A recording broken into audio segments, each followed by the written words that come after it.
I've spent 15 years not supporting the English football team, which is curious because I'm English and a football supporter.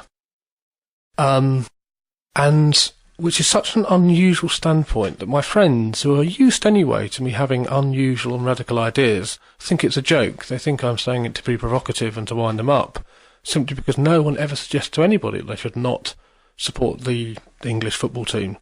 Now, from where I'm standing, that's a good reason to not do it in the first place, because if you have an idea that you can't even challenge, that's a fairly totalitarian thing in the first place, and our first inclination should be to say, well, let's do the opposite and see what happens. Now, what I think happens in practice is that if we take for granted that nationalism is a bad thing, that it's a cause of many wars, that it's one of the nastiest political ideas to have ever entered our consciousness, and it's extremely been dangerous this century, then we should be thinking very carefully about waving flags and supporting our side when we have a sporting competition which does, after all, pit one nation against the other with the intention of our nation beating their nation and with their nation trying to beat our nation. Yugoslavia have been drawn against Croatia in the same group of the European Football Championships. I had a friend who was going to go before the war broke out in Yugoslavia recently. That strikes me as a game that, if played, is highly unlikely to result in improved relations between Yugoslavia and Croatia.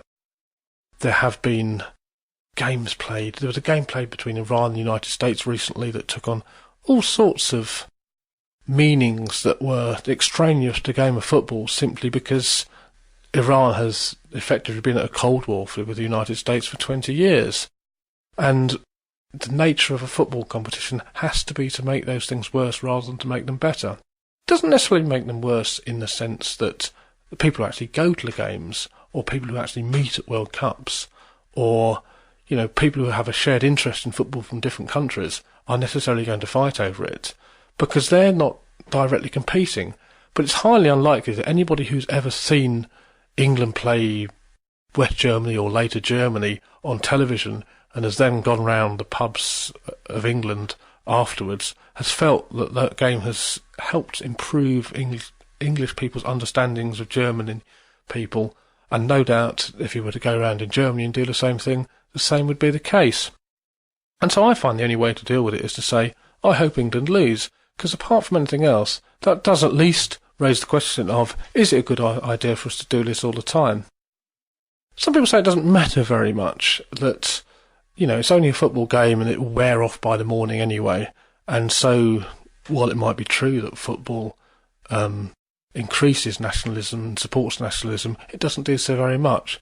The problem is that in this country, at least, there are very few ways apart from football that we actually imagine ourselves as a nation these days anyway.